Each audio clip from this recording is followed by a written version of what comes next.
My dad pushed my 9-year-old daughter at the Christmas table. That seat is for my real grandkid. Get out. She hit the floor in front of the whole family, but everyone stayed silent. I didn't cry. I said 4 words. My mom dropped her wine glass. My dad went pale. The sound of my daughter's knee hitting the floor wasn't the worst part. It was the way everyone went quiet. Not the normal quiet you get when someone says, "Let's say grace." And everyone pretends they aren't already chewing. This was the kind of silence that has weight. Like a blanket. Like a verdict. I'm Leah. I'm a single mom, which means I've perfected 2 skills. Pretending I'm fine and carrying way too much in one trip. I used to think I could handle my family as long as I stayed small enough. Smile enough. Apologize for taking up air.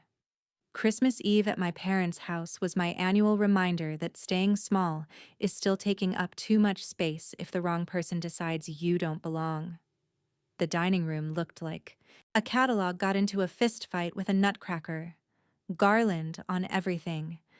Candles that smelled like winter pine, which is a polite name for tree sap and lies. My sister Chelsea had insisted on matching sweaters. Hers was cute, of course. Mine looked like I'd lost a bet. My daughter Maisie kept tugging the sleeves of hers down over her hands because she was 9, and the sweater was made for a child Chelsea described as a petite angel. Translation: not my kid. At the head of the table, my dad held court the way he always did, fork like a scepter. His laugh was big and loud and a little too pleased with itself. Chelsea's daughter, Poppy, was perched in the seat closest to him, the one everyone treated like holy ground.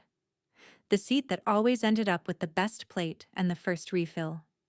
The seat that somehow belonged to the family more than the rest of us did. Poppy is 5, blonde curls, big eyes, and a talent for getting what she wants with a single sigh.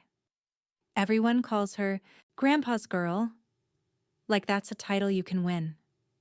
Maisie watched all of it with the careful face of a kid who's learned to read rooms before books. It makes you proud and it breaks your heart at the exact same time. Dad's mood had been festive. That's the nicest way to say it. He'd made one of his little comments when I walked in. "Well, look who made it," he said, like I'd shown up to a party I wasn't invited to. I smiled anyway, because that's what you do when you're trained. Smile. Make it easy. Don't give him a reason. Then at dinner, he started with the jokes. "Blood's thicker than eggnog," he said, lifting his glass toward Chelsea like they were sharing a private punchline. Chelsea laughed too hard. Mom laughed too quietly. Aunt Linda laughed like she was paid by the chuckle. Maisie didn't laugh. She just kept her hands folded in her lap like she'd learned that laughter could be used against you. I clocked it, swallowed it, and kept my eyes on my daughter. And then, because my family loves tradition, we got to the part where everyone pretends it's normal. Maisie stood up with her little paper place card. Chelsea had made them with glitter and everything. And she walked toward the table with this small, hopeful smile. She wasn't trying to steal anyone's crown. She just wanted to sit down. She wanted to be included like kids do before the world teaches them that belonging is something you have to earn. She got close to the special seat. Not even because she wanted it, because Chelsea had put her card there. Which is almost funny in a dark way. Like the universe has a wicked sense of timing. Dad saw the card, saw Maisie's hand, saw her about to pull out the chair, and something in his face snapped. "That seat is for my real grandkid," he barked. Maisie froze. The smile fell off her face so fast it was like someone pulled a string. "Get out," Dad added, like my 9-year-old had tried to rob him. And then he shoved her. Not a gentle nudge, not a "move along." A shove. A grown man's hand on a child's shoulder, pushing her back like she was a problem to be solved. Maisie stumbled. Her foot caught the rug. Her knee hit the hardwood with a sound that made my stomach flip. And then silence. Forks paused midair. Someone's napkin fell. Aunt Linda made a tiny, "Oh," like Maisie had spilled a drink, not been shoved to the floor. Chelsea didn't move. She just stared like this was a scene in a show she hadn't asked to watch, but might still enjoy. Mom's face went blank. Practiced, like she'd been training for this exact moment her whole life. My daughter looked up at me, not crying yet, just confused, like her brain couldn't make the math work. I was already moving before I realized I was moving. I helped her get up. Her body was tense, vibrating with shock. Her knee was already turning red. Her breath hitched in tiny little bursts. Her fingers latched onto my sleeve like she needed something solid. I glanced around the table. 20-some people. Adults? Family? Witnesses? Not one person stood up. Not one person said, "What the hell is wrong with you?" Not one person reached toward my daughter. Not even my mother. My ears rang. My vision tunneled. And then, in the middle of that ringing, a thought landed in my head with perfect icy clarity. This ends. I leaned down close to Maisie and murmured, "I've got you." Because I needed her to hear at least one adult in that room say something true. Then I reached down with my free hand and grabbed my bag. I didn't make a speech. I didn't ask for permission. I didn't wait for anyone to suddenly grow a spine. I pulled out a folder and set it on the table in front of my parents, right between the cranberry sauce and the lie they'd been feeding me my entire life. I looked at my dad, then my mom, and I said 4 words. "You've been served." For a second, nobody moved, not even my father. Then his hand went to the folder like it belonged to him, the same way everything else in that house always did. He flipped it open. His eyes scanned the first page. My mother was still holding her wine glass, frozen halfway between the table and her mouth, like time might pause if she didn't blink. Then my father's face drained of color, and my mother's wine glass slipped from her fingers and hit the table with a sharp, ugly clink before tipping over. My father wasn't angry. Not, "How dare you," pale. Pale like recognition. Pale like fear. Then I walked out with my daughter. And behind me, for the first time all night, the silence broke. Not with comfort. With panic. To understand why I had that folder in my bag, you need to know what my life has looked like in their house. Because people love to ask questions like, "Why didn't you just cut them off?" As if family is a light switch. As if you can just flick it off and walk away without hearing their voices in your head for the next decade. Growing up, my sister Chelsea was sunlight. I was weather. Chelsea got praised. I got corrected. Chelsea got, "You're such a star." I got, "Don't be so sensitive." Chelsea got, "Come sit by me." I got, "Move. You're in the way." Dad's favorite trick was saying the cruel thing like it was a joke. Like if he smiled while he said it, it didn't count. "Where'd you get that hair?" he'd say when I was a teenager. "Must have been the mailman." Everyone would laugh the way people laugh when they're terrified of being the next target. Mom would give me that look that meant, "Don't start. Don't make this worse. Don't ruin dinner." Chelsea became the proof my dad wanted. Proof the marriage was fine. Proof he wasn't being played. Proof he was the kind of man who could produce a real daughter. I became the question mark. My dad never got a test. That would have required admitting he might be wrong. Much easier to punish me for the suspicion and call it righteousness. And my mother let him. That's the part people don't understand until they've lived it. A father can be cruel because he's cruel. A mother has to decide over and over to watch it happen. My grandfather, Dad's father, was the only person on that side who made me feel like I belonged. He wasn't warm exactly. He was one of those old-school men who thought emotions were for people who didn't have work to do. But he'd pat my shoulder and say, "You're smart. Don't let anyone dull that."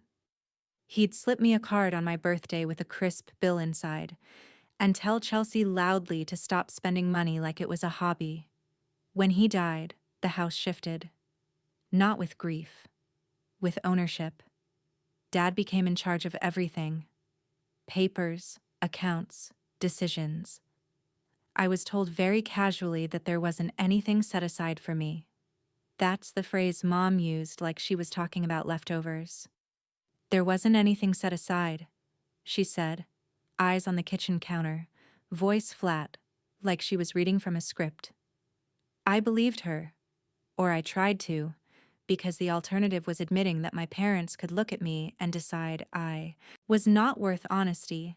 And then, 2 weeks before Christmas, I babysat Poppy, the golden grandchild, the one who gets the seat, the first cookie, the special plate. Chelsea had texted me, "Can you watch Poppy for an hour? I have a work call." Work call? Sure. Chelsea works from home in the same way I do yoga when I stretch for the remote. I said yes because Poppy is 5, and she likes me in the way kids like adults who don't make them audition for affection. Also because I'm still infected with that old family disease. Maybe if I'm useful, they'll treat me better. Chelsea left. The house was quiet. Poppy played with dolls.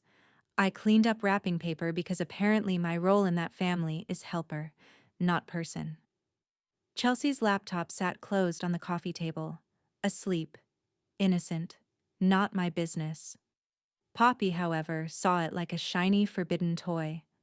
She flipped it open like she'd done it 100 times. The screen glowed. A password box popped up and Poppy, tiny fingers, serious face, typed the password like it was her name, like it was a game. I froze because kids don't know passwords unless someone lets them. I walked over and said gently, "Hey, sweet pea, that's not a toy." I reached to close it, and that's when the laptop woke up fully. A PDF popped back onto the screen like the computer had been holding its breath, and right at the top in bold letters was my grandfather's name. I stopped breathing. I sat down, not because I was being nosy, because my body understood something before my brain did. This matters. I skimmed fast and focused, the way you read when you're afraid of what you'll find, but more afraid of what you already suspect. There were headings, official-looking ones, trust, beneficiaries. My throat tightened and then I saw it. My full legal name. Not a nickname. Not Leah, maybe.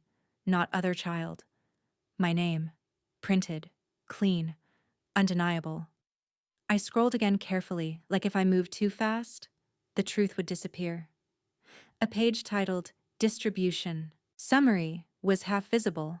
One line jumped out at me because it had a date I remembered in my bones. The month I'd asked for help with a deposit on a safer apartment after a break-in. The month Dad had laughed and said, "You should have made better choices." The month Mom had shrugged and said, "We can't." That same month, Chelsea had suddenly announced she was so blessed and bought a new SUV. I stared at that line until the numbers blurred. Then I did the only smart thing I've ever learned to do in that family. I took a photo. Just one. Clear. Trust name. My name. The part that mattered. I closed the laptop. Poppy asked if she could watch cartoons. I smiled at her like my world hadn't just tilted. "Yes, honey," I said. "Pick one." That night after Chelsea came home and chirped, "Everything fine?" I said, "Yes," because I needed time and because confronting people like my parents without a plan is like walking into a hurricane with an umbrella. 2 days later, I sat across from a woman named Rebecca Shaw in a small law office that smelled like coffee and competence. I slid my phone across the desk. Rebecca studied the photo for all of 5 seconds before her expression changed. Not shock, not confusion.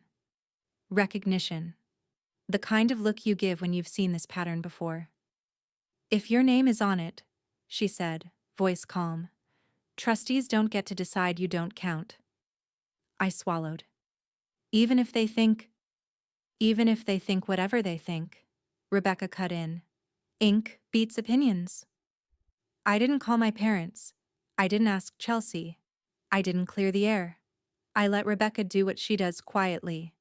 And when Rebecca handed me a folder a few days later, I didn't open it in the parking lot like a movie character.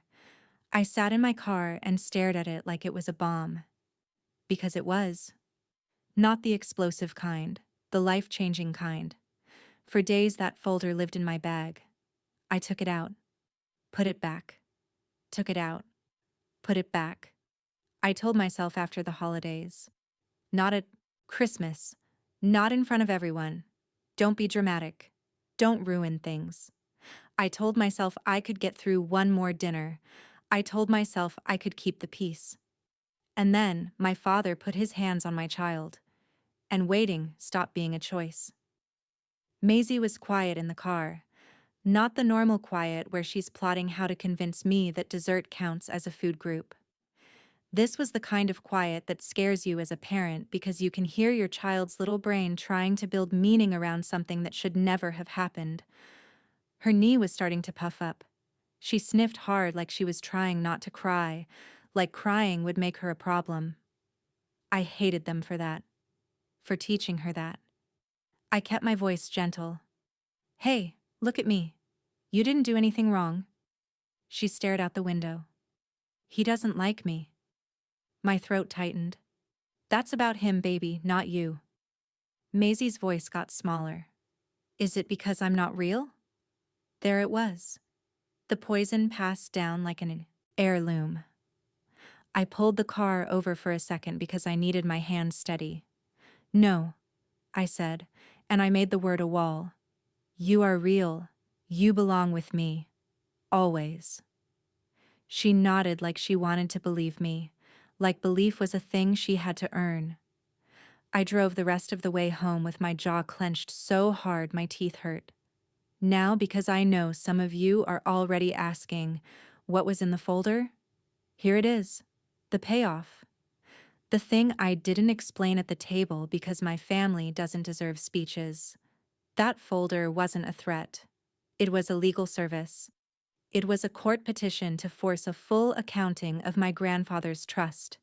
Every dollar in, every dollar out, every signature, every transfer. It asked the court to freeze further distributions until the truth was on paper, where nobody could forget it. It asked to remove my parents as the people controlling it, because what I'd found wasn't confusion. It was a diversion. It included exhibits. My name on the trust. The distribution. Lines that matched the sudden miracles in Chelsea's life. And the trust administrator information so nobody could pretend it was fake. My grandfather had set up that trust with very specific language. Equal shares for his grandchildren. Not his real grandchildren. Not his approved grandchildren. His grandchildren. Period. And my parents had been quietly shuffling my portion into Chelsea's pocket for years. Not all at once. That would have been obvious. A little here, a little there. Emergency home repairs.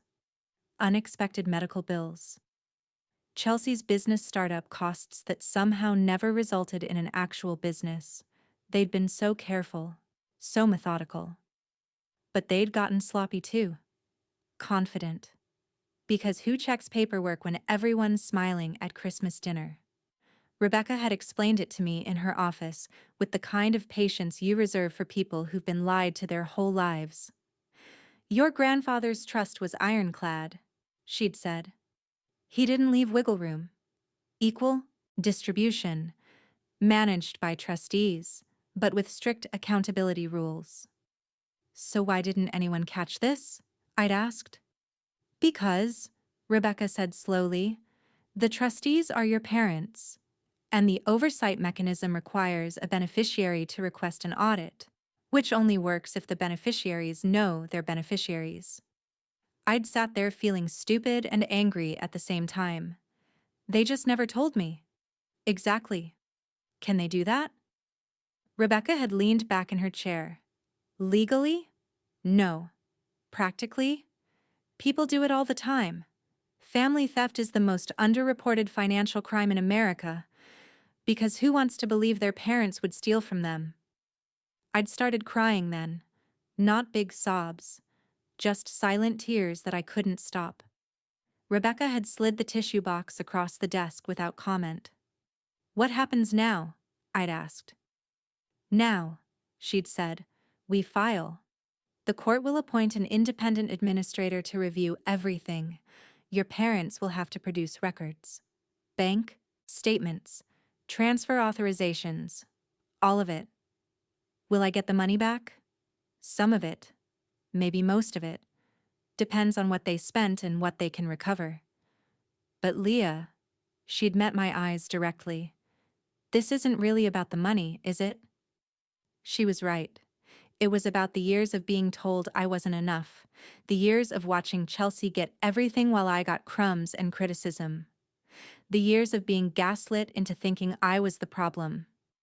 It was about my daughter watching the same pattern start all over again. And I was done. My phone started ringing at 11:47 p.m. that same night. Dad. I let it go to voicemail. He called again at 11:51, again at 11:54. I turned the phone off and helped Maisie get ready for bed. Her knee was swollen but not serious. I'd iced it, given her children's pain medicine, and tucked her in with her favorite stuffed elephant. "Mom?" she'd asked as I was turning off her light. "Yeah, baby. Are we going back there?" I'd stood in the doorway, backlit, by the hallway light, and felt something settle in my chest. Something certain. "No," I said. "We're not. Ever? Not until they apologize to you. A real apology. And prove they mean it." She'd thought about that. What if they don't? Then we'll have our own Christmases, with people who actually want us there. She'd smiled a little, closed her eyes. Within minutes, her breathing had evened out. I'd stood there watching her sleep and felt the full weight of what I'd done hit me. I'd just declared war on my entire family, on Christmas Eve, in front of everyone. And I didn't regret it. Not even a little. When I turned my phone back on the next morning, Christmas Day, there were 43 missed calls. 17 from Dad, 12 from Mom, 8 from Chelsea, 6 from various aunts, uncles, and cousins. There were also 26 text messages. I made coffee first, because you don't walk into emotional warfare without caffeine.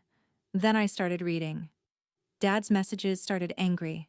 "Call me immediately. This is ridiculous. You're embarrassing yourself." Then they got desperate. "We need to talk about this misunderstanding. You're taking this the wrong way. Think about what you're doing to the family." Mom's texts were somehow worse. Passive voice, weaponized sadness.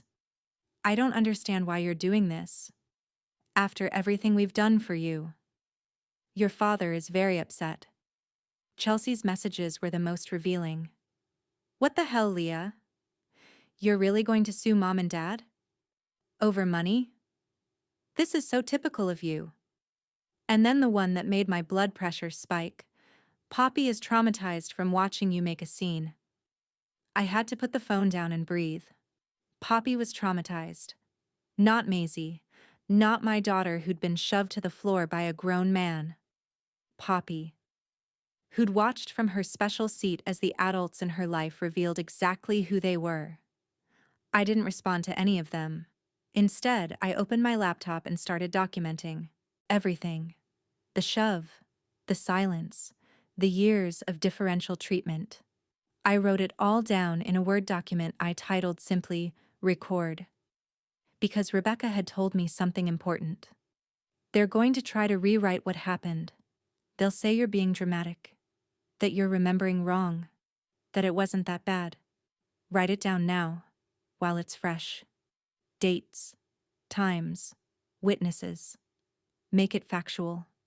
Make it airtight. So I did. I wrote about Christmas Eve. About Maisie's knee. About 23 people sitting there like statues. I wrote about every birthday, where Chelsea got a party and I got a card. Every holiday where Poppy got presents and Maisie got an afterthought. Every family photo where I was cropped out or pushed to the edge. I wrote about the time Dad introduced me to his golf buddies as my wife's daughter, with a laugh. I wrote about the time Mom told me I should be grateful they kept me at all. I wrote it all down. Every sharp edge. Every quiet cruelty. And then I saved it, backed it up, and sent a copy to Rebecca. By noon, the calls had stopped. That's when I knew they'd talked to a lawyer. 3 days after Christmas, I sat in Rebecca's office again. This time with a different energy. This time, I wasn't the confused victim discovering she'd been robbed. I was the client with evidence. Rebecca had printed out everything. The trust documents, the distribution records I'd photographed, the bank statements she'd subpoenaed through the court filing. They hired Palmer and Associates, Rebecca said, sliding her reading glasses up. Big firm, expensive. Is that bad? It's strategic. They're trying to intimidate you. Show you they have resources. She smiled slightly. It won't work. They hired litigators. I'm a trust specialist. In this arena, I eat litigators for breakfast. I almost laughed. Almost. What happens now? Rebecca tapped the stack of papers. Now we wait for their response to the petition. They have 20 days to file. Then, there'll be a preliminary hearing where both sides present their case to the judge. And they'll say what? That the trust is wrong? No.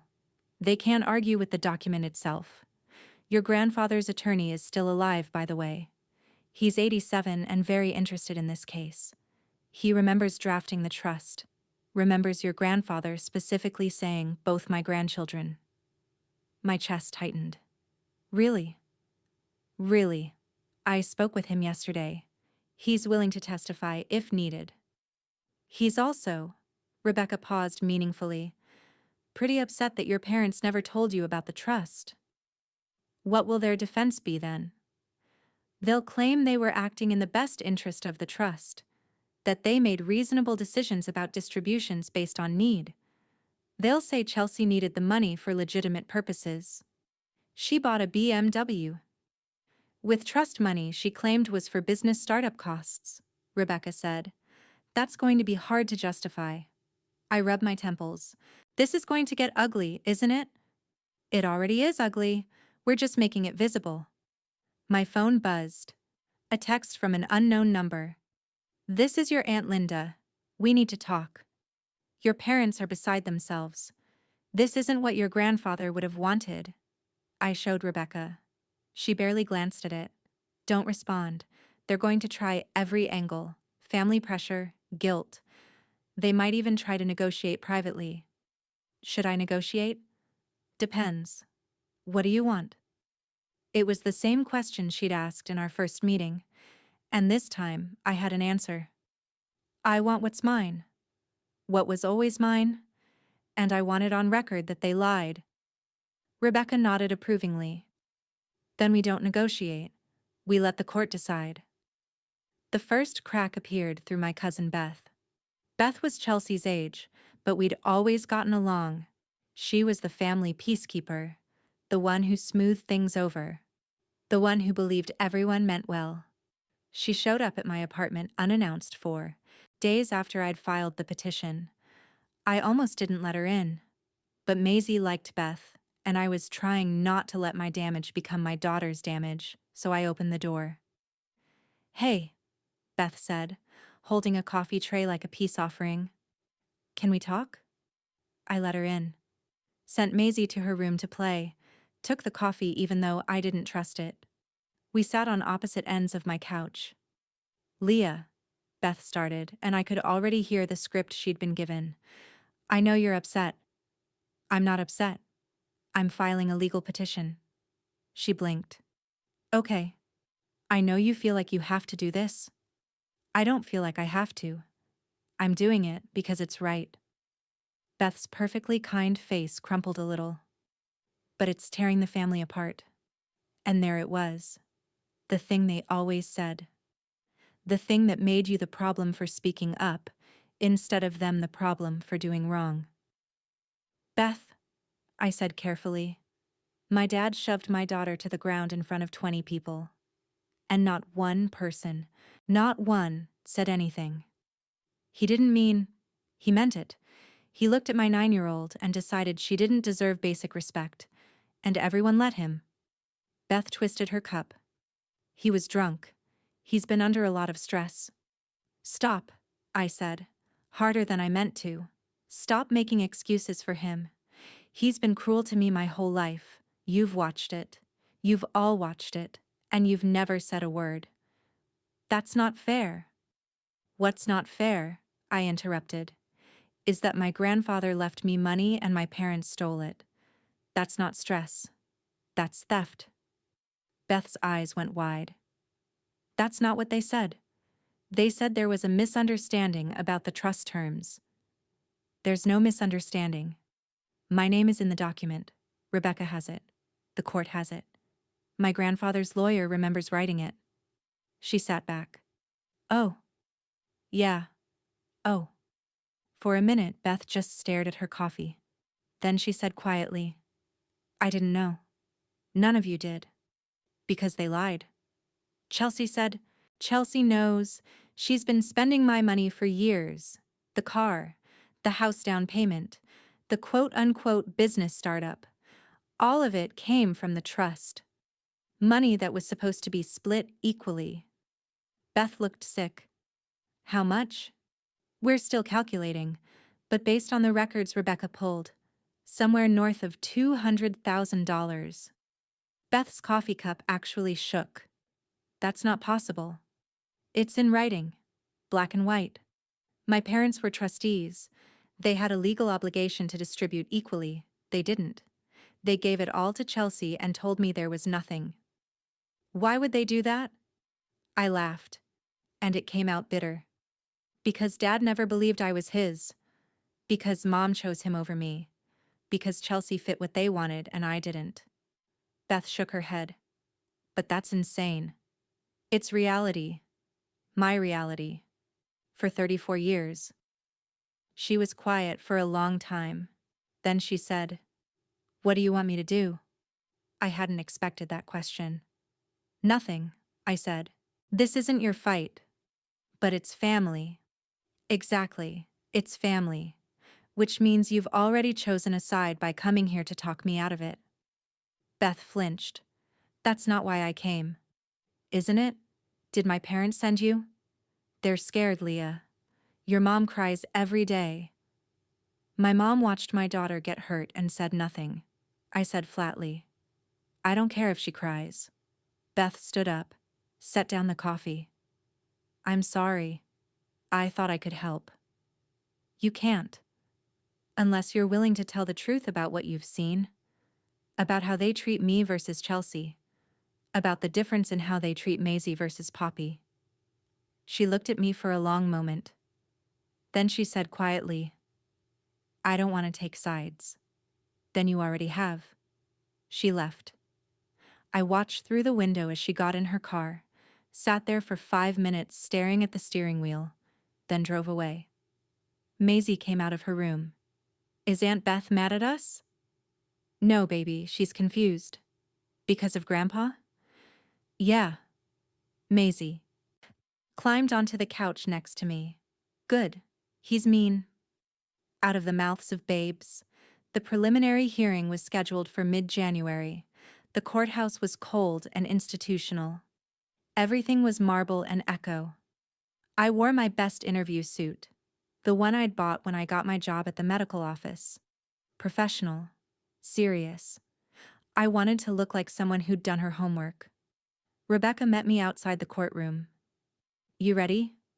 I wasn't. But I nodded anyway. Remember, we're not trying the whole case today. This is just to establish whether there's grounds for a full accounting and whether your parents should remain as trustees. What if the judge sides with them? Then we appeal. But I don't think that'll happen. The law's clear. Inside the courtroom, my parents sat at the defense table with 2 lawyers in matching navy suits. Dad looked older, grayer. Mom looked like she hadn't slept in a week. Chelsea sat behind them in the gallery. She didn't look at me. The judge was a woman. in her 60s with steel gray hair and a face that said she'd seen every game in the book. Rebecca presented first. She laid it out simply. The trust document. My name. The distribution records showing clear preference for Chelsea. The bank statements showing withdrawals labeled repairs and emergencies that coincided with Chelsea's major purchases. She called the trust administrator, a man named Douglas Porter who worked for the bank that managed the account. He testified, under oath, that he'd been told by my parents that I'd waived my interest in the trust. Waived? The judge asked. Yes, Your Honor. I was told the younger daughter wanted nothing to do with the family and had relinquished her claim. Do you have documentation of this waiver? Douglas shifted uncomfortably. No, Your Honor. I was told it was verbal.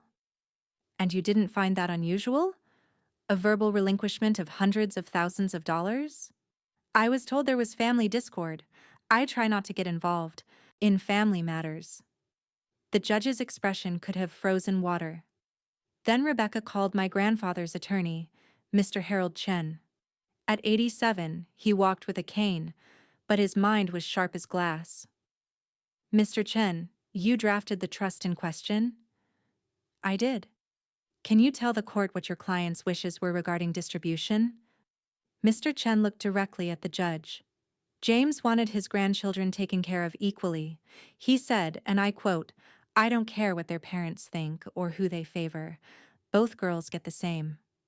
Did he mention any conditions? None. Equal distribution upon reaching age 25, with trustees authorized to make distributions earlier for education or hardship. Both grandchildren. No exceptions. Did he ever express any doubt about either grandchild? Never. He spoke fondly of both girls. He specifically mentioned Leah's sharp mind. I felt my throat close up. Then it was the defense's turn. Their lead attorney, a man with expensive glasses and a condescending smile, stood up.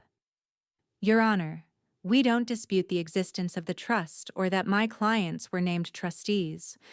What we dispute is the characterization of their management. Go on, the judge said. The distributions made to Chelsea were for legitimate needs: business startup costs, medical emergencies, home repairs necessary to maintain property value. The property in question being? Chelsea's residence, which was purchased with trust funds. The lawyer hesitated. A distribution was made for a down payment, yes. And the business startup? Never fully materialized due to market conditions. So the money is gone. Investments carry risk. This wasn't an investment. It was a distribution from a trust that required equal treatment. The judge's voice was ice. Where's the equivalent distribution to Leah? There were distributions for Leah as well. Such as? The lawyer shuffled papers. A payment for vehicle repairs in 2019, $300. The courtroom was silent. $300, the judge repeated. Yes. Versus $200,000 plus to her sister. The amounts reflect assessed need. Based on whose assessment? The trustees. The same trustees who told the administrator that Leah had waived her interest? The lawyer had no answer for that. The judge leaned back. I'm going to ask something, and I want a straight answer. Did anyone ever inform Leah that she was a beneficiary of this trust? My parents' lawyer looked at them. My father stared at the table. My mother's eyes were wet. Your Honor, my clients believed. That's not what I asked. Did they tell her? Yes or no? The lawyer swallowed. No, Your Honor. The gavel came down harder than necessary. This court finds sufficient evidence to warrant a full accounting of the trust and to remove the current trustees effective immediately. A professional fiduciary will be appointed to manage the trust during the investigation. My father's head snapped up. You can't. Mr. Harmon, I can and I am. You've breached your fiduciary duty. You've demonstrated bias. And you've withheld material information from a beneficiary. The judge looked at me. Ms. Harmon, you'll be notified when the new trustee is appointed. Thank you, Your Honor. One more thing. The judge looked at my parents. If this investigation reveals intentional concealment or conversion of trust assets, I'm referring this matter to the district attorney's office. Trust fraud is a crime. I watched the color drain from my father's face for the second time in a month, and just like at Christmas, I felt nothing but cold certainty. The story hit the local paper 3 days later, not front page, but page 5. Family trust dispute heads to court. Someone had leaked it. Probably someone in the courthouse. Small towns love a scandal. My phone exploded again. This time, not just family, friends from high school, former co-workers, people I hadn't spoken to in years. Everyone wanted to know the tea. I didn't respond to most of them, but I did respond to one. My high school best friend, Kennedy. She'd moved to Oregon after college and we'd drifted. But she texted, "Just saw the article, holy shit. Are you okay?" I typed back, "Getting there." "Your parents really stole from you?" "Yeah. I always knew your dad was an asshole. I didn't know he was a criminal asshole." That made me smile. "How's Maisie?" "Better.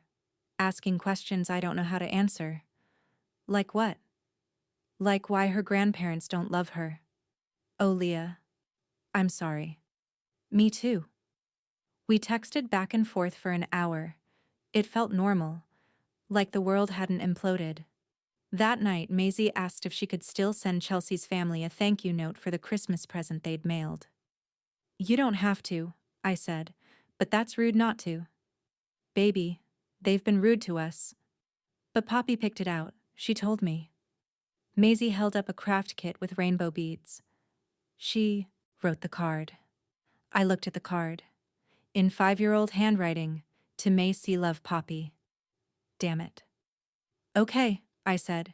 "You can send a note." Maisie made a card with markers. She drew 2 stick figures holding hands. She wrote, "Thank you for the beads. I hope you are happy. Love, Maisie." It wrecked me. We mailed it the next day.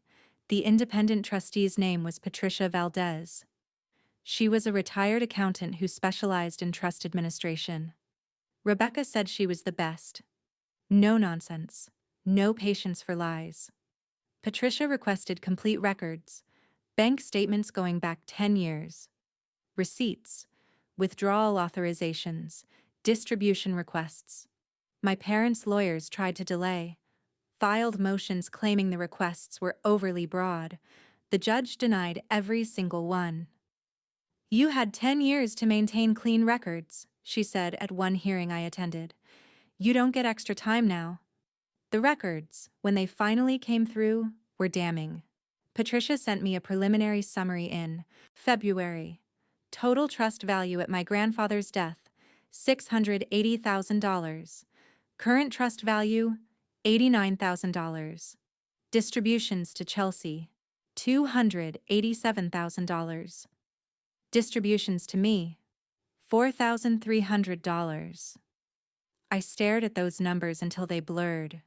$4,300 versus $287,000 over 10 years. The itemized list was worse. Chelsea's business startup, $45,000. No business ever registered. Chelsea's emergency medical procedure, $18,000. Turned out to be elective cosmetic surgery. Chelsea's vehicle repair, $32,000.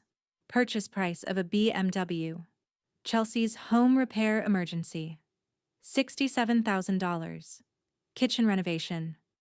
Meanwhile, my $4,300 consisted of vehicle repair, actual, $300. Educational expenses, $2,000. Reimbursement for a certification course I'd paid for myself and been told the trust couldn't cover. Birthday gifts to Maisie, $2,000 over 10 years, $200 a year. Meanwhile, Poppy got a trust-funded Disney vacation every summer.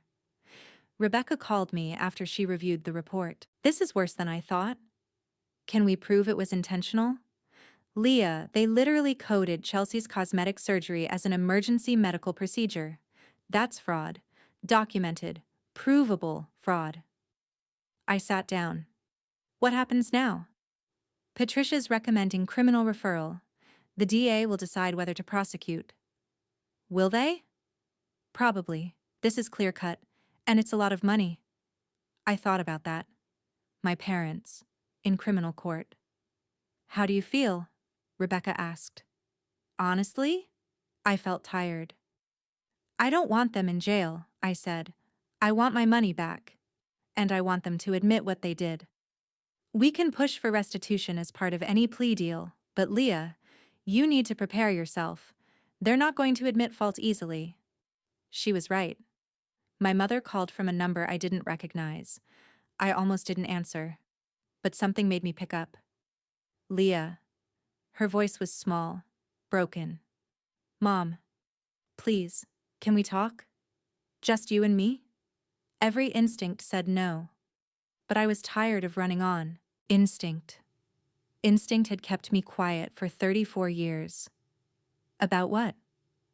About all of this. About what happened. Please. I told her she could come to my apartment. Neutral ground. Maisie was at a friend's house for the afternoon. She showed up looking like she'd aged 5 years. Her hair was unwashed. No makeup. Wearing a sweatshirt I'd never seen her in. Mom always dressed like she was going to church. This woman looked defeated. We sat at my kitchen table. For a long time, neither of us spoke. Then she said, I'm sorry. I waited.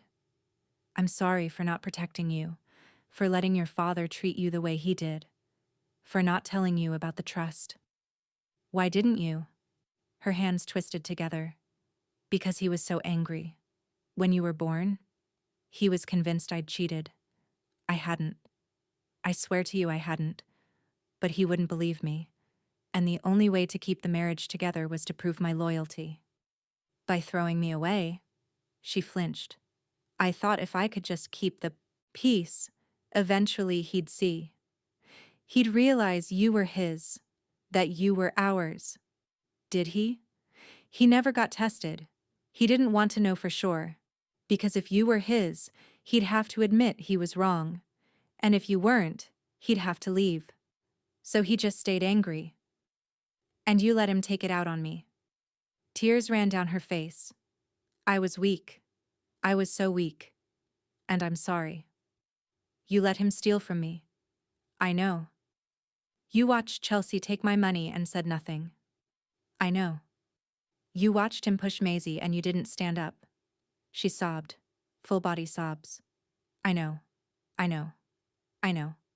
I felt nothing. Just that same cold clarity. Mom, I don't forgive you. She looked up devastated. Maybe someday, but not now. Not yet. You had so many chances. So many years. And every time you chose him. He's my husband. And I'm your daughter. I was your daughter first. She couldn't argue with that. What do you want from me? I asked. I want to fix this. You can't. I can tell the truth. I can testify. I can make sure you get what's yours. I studied her. Will you? Yes. Even if Dad goes to jail? She hesitated, then nodded. Even then. Why now?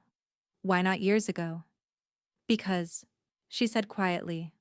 I watched him hurt Maisie, and I realized I'd turned into the mother I swore I'd never be, the one who protects the man at the cost of the child. That was the first honest thing she'd said in 34 years. Okay, I said. Okay? Tell Rebecca everything. The truth. All of it. She nodded. She left 20 minutes later. I sat at my table and cried for the first time since Christmas. My mother did testify. In a deposition. On record. She confirmed that Dad had refused paternity testing. She confirmed that he'd treated me differently my entire life. She confirmed that when my grandfather died, Dad had immediately said I didn't deserve anything. She confirmed that she'd stayed silent when they told the trust administrator I'd waived my rights. And she confirmed that every major distribution to Chelsea had been approved by both trustees, despite knowing it violated the trust terms. The transcript was 53 pages. Rebecca called it a prosecutorial gift. My father's lawyers tried to claim spousal privilege. The judge said that didn't apply to conspiracy to commit fraud. Chelsea finally broke her silence in March. She showed up at my work, the medical office where I'd been a receptionist for 6 years. She waited in the parking lot until my shift ended. "We need to talk," she said. "No, we don't. Leah, please." I was tired. So tired. "What, Chelsea?" "I didn't know it was your money." I actually laughed. "Yes, you did. I swear. You knew there was a trust. You knew Grandpa had 2 grandchildren. You knew I never got anything. You're not stupid, Chelsea. You knew." Her perfect face crumpled. "I thought Dad was right. I thought you weren't really family." There it was. The truth. Under the truth. "So that made it okay to steal from me?" "I didn't think of it as stealing. What did you think it was?" She had no answer. "You let Poppy have everything while Maisie got scraps. You watched Dad push my daughter and you said nothing. You've spent 10 years living off money that was half mine. I'll pay it back." "You can't. You spent it. It's gone." "Then what do you want from me?" "Nothing," I said. "I want nothing from you. We're sisters. Sisters protect each other. Sisters tell the truth. You did neither."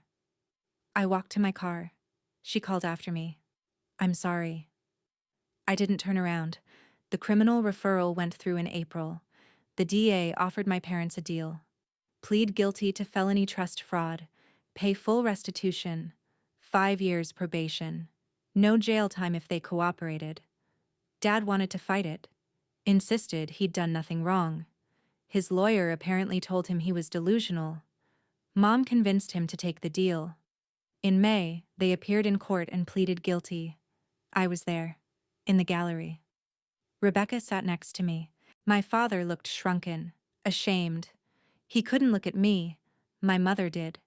She mouthed, "I'm sorry." I nodded. It didn't mean I forgave her. It meant I saw her. The judge accepted the plea. Ordered restitution of $287,000 plus interest and legal fees. The total came to $340,000. Patricia, the trustee, had recovered $89,000 from the trust account. Chelsea was ordered to liquidate assets to cover the rest. She'd have to sell the BMW, probably the house too. I felt bad about that for approximately 12 seconds. Then I remembered my daughter's knee hitting the floor, and I felt nothing but peace. People always ask me if it was worth it. Destroying my family, going to court, dragging everything into the light, and my answer is always the same. They destroyed the family. I just stopped pretending it wasn't broken. The money helped. I won't pretend it didn't. I paid off my car, built an emergency fund, started a college account for Maisie. But the money wasn't the point.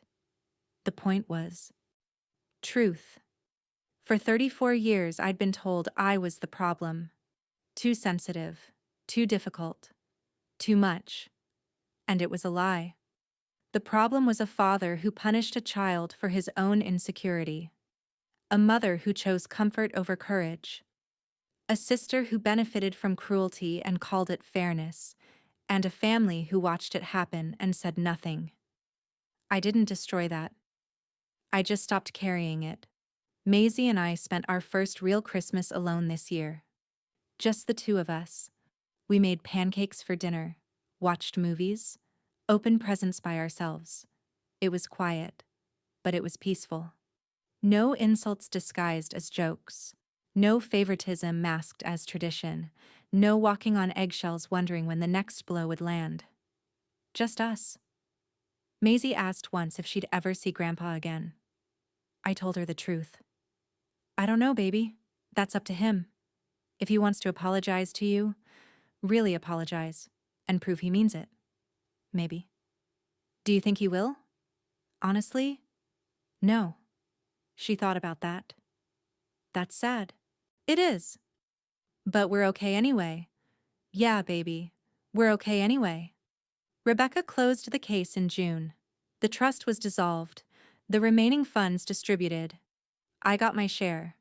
Finally, my grandfather's lawyer, Mr. Chen, sent me a letter. Dear Leah, I'm glad the truth came out. Your grandfather would have been appalled by what happened. He loved you very much. He told me once that you reminded him of his mother, sharp and kind.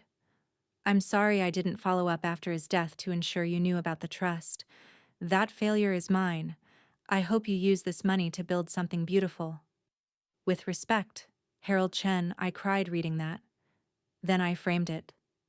Because someone had seen me. Really seen me. And remembered. If you're listening to this and you're in a family like mine, I want you to know something. You're not crazy. You're not too sensitive. You're not the problem. And you deserve better than crumbs. Standing up for yourself isn't destroying the family. The people who hurt you already did that. You're just refusing to be silent about it anymore. Will it be hard? Yes. Will people turn on you? Probably. Will you second-guess yourself 1,000 times? Absolutely. But here's what I know now. The peace that comes from living in truth is worth more than the comfort of living in lies. My daughter knows she's loved. Completely. Without conditions. She knows she matters. She knows that if someone hurts her, someone will stand up. That's worth everything. The money was nice. The justice was satisfying. But the real victory was teaching my daughter that she deserves respect. And that her mother won't stand by and let anyone treat her as less than. It's been a year since that Christmas. Maisie is 10 now. Thriving. She's in therapy, processing what happened. But she's okay. Better than okay. She's confident in a way I never was at her age. She knows her worth. My mother and I talk occasionally. Supervised. Brief. She's in therapy too. Dad and I don't speak. Maybe someday. But I'm not holding my breath. Chelsea sent a message through Mom asking if we could meet. I said no. Not yet. Maybe not ever. And that's okay. I've built a new family. Friends who show up. Co-workers who care. Maisie's friends' parents who include us in their holidays. People who choose us. That's the family that matters. As for the story I started with, the one where my dad shoved my daughter and I served him with legal papers in front of everyone, people tell me I should regret how I handled it. That I should have been more discreet, more forgiving, more understanding. But here's the thing. Sometimes the right thing to do is exactly as loud as it needs to be. I don't regret a single second. Not the folder, not the court case, not the truth. Because my daughter deserves a mother who fights, and I'm finally the woman I needed when I was young. That's the real ending. Not revenge, not money, not even justice. Just a mother protecting her child and refusing to be silent anymore.